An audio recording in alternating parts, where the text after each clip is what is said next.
Hello guys, welcome to Pronouncist, your pronunciation guide. Today we will learn how to pronounce the word shown on the screen, contrition. First, let's hear its American pronunciation, contrition. Now, read the syllables of U.S. pronunciation shown on the screen naturally.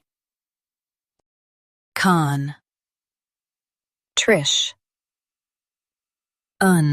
contrition, trish,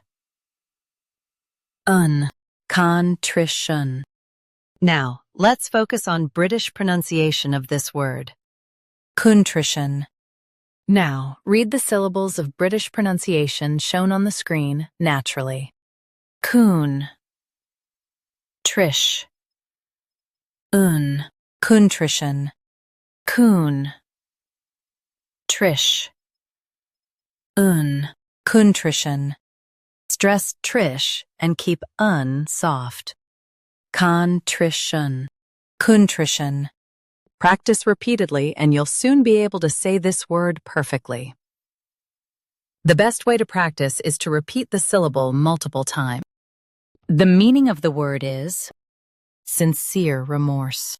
Try repeating this word several times to improve your pronunciation.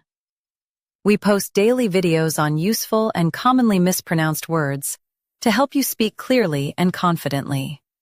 Like this video and subscribe to Pronouncist for more pronunciation guides. Thanks for watching us.